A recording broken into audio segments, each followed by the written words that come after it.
yang inspiratif kepada beliau waktu dan tempat dan kesempatan kami persilakan. Monggo Bu.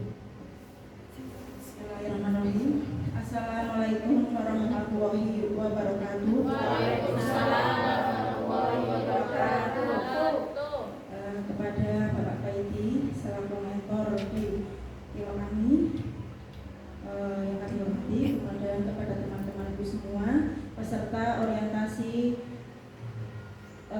laporan hasil orientasi angkatan ke-49 yang kami hormati juga.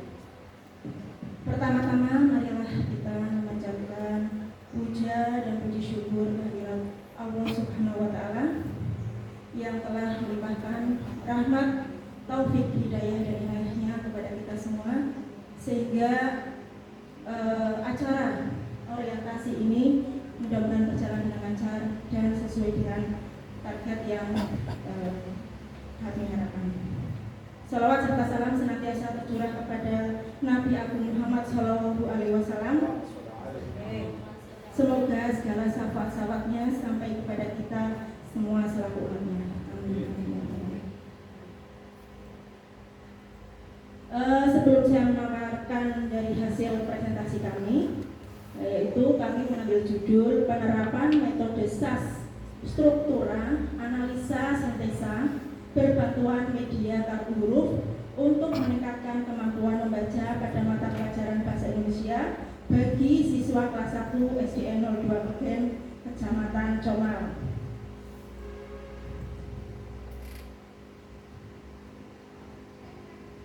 Nah, Bapak Ibu, ini adalah identitas saya yang mungkin sebagian besar teman-teman sudah kenal, tapi ibarat kata itu tak kenal maka tak sayang. Ya, ini adalah nama dari pemberian orang tua, Cahyaning Tilangsih. Mungkin ada makna tersendiri dari nama itu. Cahya itu cahaya. Pilar itu adalah apa bahasa Jawanya? Tinggal. Bahan meninggal. Saya itu anak yatim dari anaknya itu dari lahir. Jadi kalau ada bantuan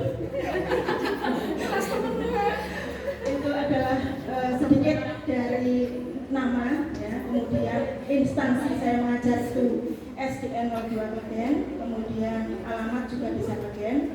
Jadi jarak antara sekolah dengan tempat tinggal itu hanya 5 menit paling lama. Itu ya untuk perkenalan. Kemudian mentornya Bapak Kaiti SPD MSI yang senantiasa membimbing kami dalam pelaksanaan pembuatan laporan dan juga dalam pembuatan PowerPoint. Nah, ini sangat berarti dan sangat bermanfaat bagi kami yang masih belum bisa apa-apa. Mudah-mudahan dengan cara ini bisa meningkatkan kreativitas maupun pengetahuan buat saya pribadi. Waktu dan tempat sasaran orientasi untuk yang pertama itu pembelajaran secara daring atau online itu tanggal 16 sampai 18 itu di titik lokasi SDN 02 Purwoharjo. Alhamdulillah berjalan dengan lancar. Yang kedua adalah pembimbingan dengan mentoring tanggal 19 sampai 23 di SD 02 Purwoharjo, tapi sebenarnya pelaksanaannya ada di SD 01 Purwoharjo. Kemudian yang ketiga adalah kegiatan on the job training yang dilaksanakan pada hari ini 24 Oktober 2023. Mudah-mudahan semua berjalan dengan lancar.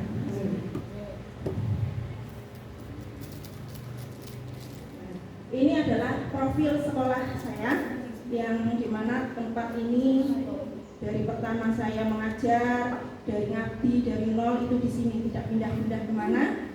Ini mengambil visi membangun pribadi yang religius, berbudaya dan peduli lingkungan dengan misi yang pertama adalah menanamkan pembiasaan pelaksanaan ibadah sesuai dengan agama dan keyakinan.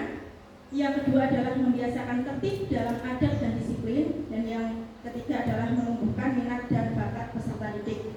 Misi ini yang biasanya sering terapkan kami setiap hari, terutama dalam kebiasaan pelaksanaan ibadah. Jadi di SD kami itu kelas 4, 5, 6 itu setiap hari ada kegiatan sholat duha secara bergantian. Kelas 4 jam 8, 9, 10 seperti itu sebelah rutinitas. Berarti pembiasaan ini diterapkan dalam visi sekolah kami.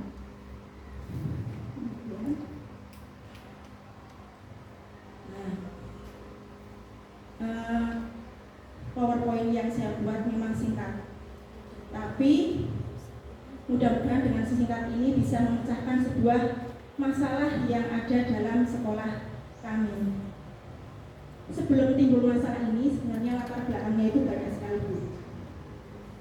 Pak, jadi gini, kelas 1 itu adalah sebuah transisi perpindahan dari TK PAUD ke SD. Ini banyak sekali yang namanya kebiasaan-kebiasaan TK itu terbawa sampai SD. Di antaranya adalah kesiapan dalam belajar, kemudian yang kedua adalah kedisiplinan, tanggung jawab, dan juga masih ketergantungan dengan orang tua. Biasanya kalau mungkin Bapak Ibu semua yang masih punya anak TK kan masih ada yang suka diantar ya, apalagi ibu-ibunya yang ibu rumah tangga pasti senang ikut mengantar di TK. Jadi anak-anak di situ tidak mandiri, sidik-sidik ke orang tua, ya sedikit-sedikit mengambil buku ke orang tua. Ini adalah yang masih terbawa di SD, meskipun anak-anak itu ditinggal, tapi kemandirian anak itu masih kurang. Itu salah satu masalah. Kemudian kurangnya fokus saat pembelajaran. Ini salah satu di antara kaitannya masih dengan apa? Oh, yang pertama tadi banyaknya belum mengenal huruf tadi ya, maaf, karena tadi latar belakang dulu. Kurangnya banyak mengenal huruf itu salah satunya di antaranya tadi di TK, apalagi sekarang dengan kurikulum merdeka itu pembiasaan atau pembelajaran itu tergantung guru menyampaikannya ke anak, yang anak itu mudah diterima. Nah, di TK itu kebanyakan penyampaian materi atau belajar itu dengan bermain sambil belajar. Jadi tidak seperti ya, meskipun di SD pakai modifikasi seperti itu bisa, tetapi tidak fokus pada materi. Itu salah satu masalah yang pertama. Jadi banyak sekali, meskipun maksudnya di sini belum mengenal huruf itu bukan semuanya, tapi di antara 26 alfabet atau abjad itu ada beberapa huruf yang selalu dilupakan oleh anak. Biasanya huruf-huruf yang berbeda, yang sama tapi hampir sama bentuknya seperti itu. Yang kedua, kurangnya fokus dalam pembelajaran. Kemudian yang ketiga, dalam proses pembelajaran siswa mudah lelah dan cepat bosan. Ya. Nah, masalah-masalah ini saya rangkum menjadi sebuah permasalahan klasikal yang mungkin Bapak Ibu di sini yang sudah mengajar di kelas 1 pasti tahu. Masalah-masalahnya itu sebenarnya kompleks sama. Ya, bocah nek dikasih tugas sepisan istirahat ya, padahal itu belum waktu istirahat. Ini buat Mbak Desi. Ya, biasanya seperti itu. Kaya limutan nang TK kapan wis waktu istirahat, padahal belum istirahat. Itu salah satu. Jadi guru pintar-pintar bagaimana cara anak biar tidak keluar sebelum jam istirahat. Nah, kemudian pembelajaran itu tadi mudah bosan dan lelah. Nah, ini adalah salah satu trik atau pemecahan masalah yang saya hadapi sebagai guru kelas 1. Tadi yang pertama itu banyak siswa yang tidak atau belum mengenal huruf, ya tidak hafal. Yang pertama, dengan menggunakan media kartu huruf, itu guru memperagakan nama huruf, ya. Nama huruf, kemudian sekaligus menyebutkan ciri khusus yang sekilas hampir sama dengan istilah nama benda yang sudah dikenal oleh anak. Contoh, misalnya huruf apa ini ya? Misalnya ada N dengan U. N dengan U itu hampir sama. Kalau sekilas itu apa namanya? Hampir sama, tetapi berbeda. Kita bisa membicarakannya dengan U itu yang atasnya itu yang bolong, kalau N yang bawahnya yang bolong. Itu salah satu.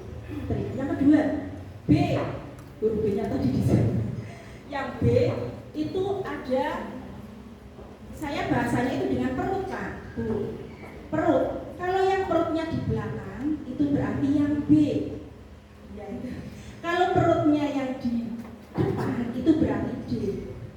Kalau itu setiap hari, memang kebiasaan itu jangan sekali memberikan contoh seperti itu. Tapi setiap kali anak itu bingung dengan kata atau huruf yang mereka bingung, itu dengan salah satunya membedakan dengan perut yang di belakang atau di depan atau huruf B. Kemudian huruf H seperti apa? Kursi. Nah, itu seperti apa Bu Guru? Seperti kursi. Kemudian Y, terpilah. Terpilah itu bahasa Indonesianya apa ya? Ketapel. Nah itu yang mirip dengan huruf Y itu ketapel. Kalau di tempat kami itu namanya terpilah. Kalau anak-anak biasanya tidak asing dengan itu. Ya. Kemudian melontar huruf yang kedua, mengambil kartu yang guru sebut untuk ditempel di papan flanel lalu membacanya. Jadi kami punya yang namanya media belajaran, itu kartu huruf di papan, itu ada papan flanelnya. Untuk yang pertama mengenal satuan huruf dulu. Ini huruf apa? Pertama itu guru memperkenalkan. Meskipun di TK anak-anak itu sudah tahu, kita mengulang kembali materi-materi yang sudah disampaikan pada saat di TK. Setelah huruf semua disampaikan dan tahu, itu anak suruh maju mengambil, coba ambil Bu, ini huruf apa, atau guru mengambil dulu. Ini huruf apa nak? Ini huruf apa? Nah, R guru. Nah, ada lagi R itu yang seperti apa ya ciri-cirinya? Yang seperti bendera, dikibarkan. Karena kelas 1 itu masih menggunakan huruf kecil, ya. Huruf besar itu belum untuk kelas 1, masih penggunaan dengan huruf kecil semua. Nah, kemudian anak setelah menyebutkan bisa, kemudian pindah ke lain, tambah huruf. Misalnya 2 huruf, J A, J dengan A berbunyi apa anak? Jan. Dan seterusnya sampai meningkat menjadi sebuah kata atau kalimat yang dikehendaki guru. Tuh, salah satunya dari trik yang paling bawah dulu, dari huruf, ya, huruf yang satuan.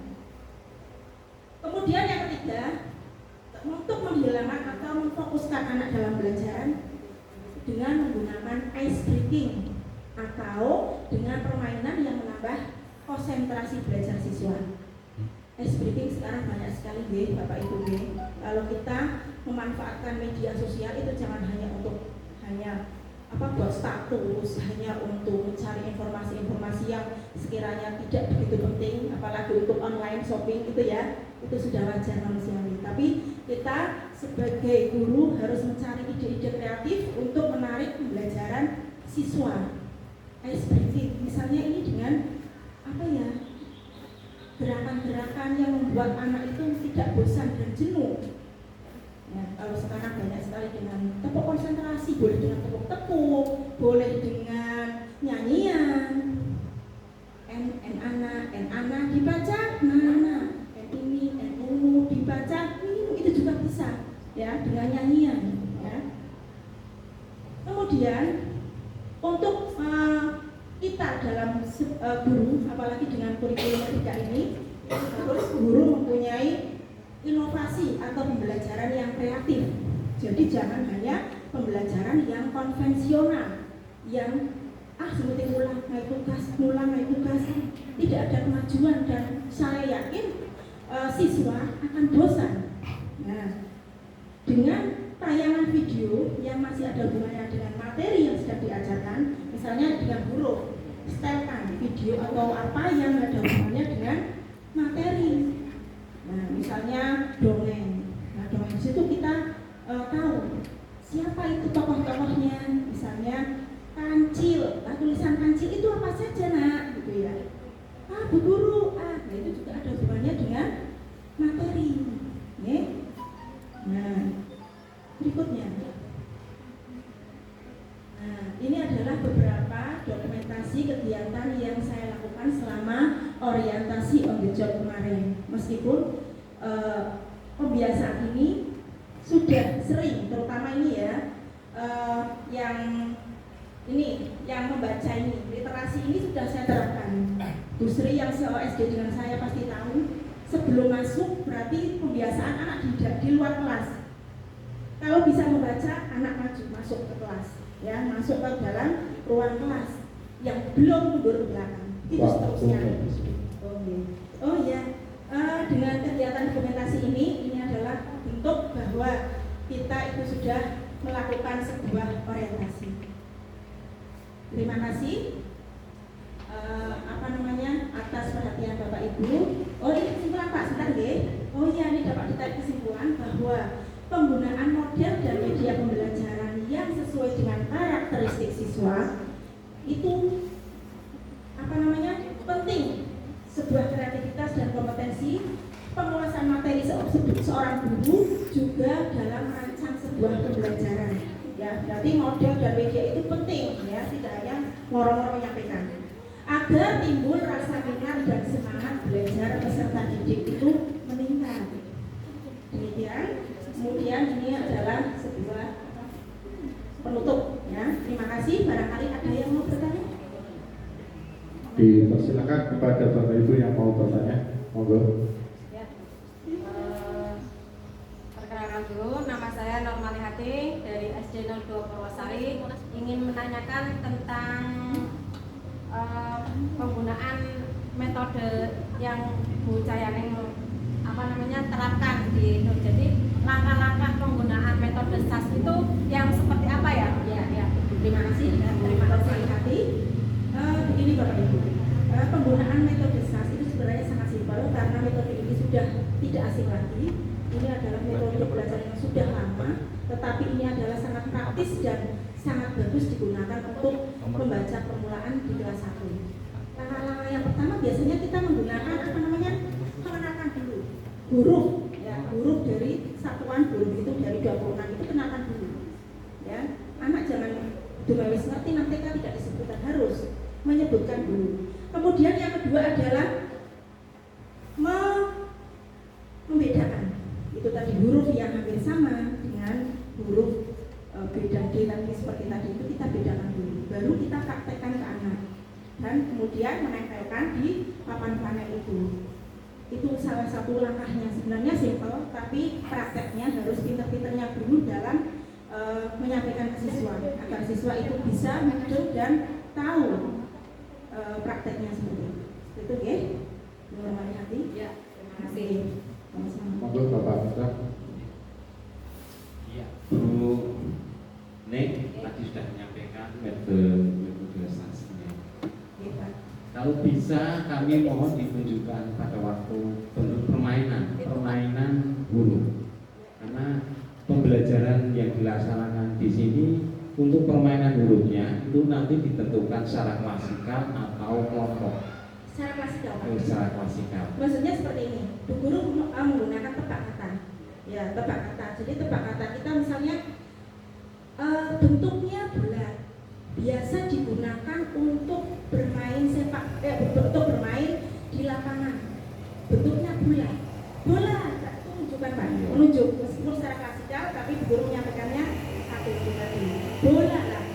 Siapa yang tahu bola itu hurufnya apa saja? Itu Pak. Itu salah satu. Kemudian yang bisa menjawab, guru jangan pelit-pelit ngasih hadiah atau reward kepada peserta didik meskipun hanya sebuah permen. Coba aja pelit, apalagi sudah kebanyakan. Itu ya Pak, terus hitung gitu. Iya. Ya, kemudian untuk ini secara klasikal gitu. Ada ribetnya, gitu, sudah ada. Kemudian permainannya juga sudah ada, ya. Tempo untuk mengenal hurufnya melalui benda nyata dan cerita sudah diterapkan seperti itu. Nah, untuk membentuk anak, ya, agar hafal huruf di samping permainan, adakah cara di dalam SAS itu yang bisa diterapkan oleh guru di sekolah? Monggo. Jadi pembudayaan literasi itu Pak, pembiasaan setiap hari. Anak itu biasanya kalau sering kita memberikan pembiasaan itu akan kita teringat. Karena anak-anak biasanya tidak usah dituturi, apalagi HP ya Pak, cepat sekali bisa. Apalagi kalau rutin kita memberikannya kepada siswa setiap hari, insya Allah akan cepat hafal. Tapi kalau hanya sekali dua kali, ramai. pada bunyinya juga seperti itu, Pak. Iya, terima kasih. Masih beri barangkali mau ditutup dulu monggo. Ya, demikian paparan yang saya sampaikan hari ini. Mudah-mudahan bermanfaat dan mohon maaf apabila dalam menyampaikan banyak tutur kata yang kurang berkenan dan hikmah yang baik itu dapat keterangan dari Allah Subhanahu wa taala. Mudah-mudahan kita semua dilimpahkan dan dimudahkan, terutama guru-guru yang sedang melakukan pembelajaran, mudah-mudahan dimudahkan dan anak-anak yang menerima materi itu bisa meningkatkan sebuah hasil pembelajaran yang baik dan meningkat. Amin. Terima kasih. Wassalamualaikum warahmatullahi wabarakatuh. Waalaikumsalam warahmatullahi wabarakatuh.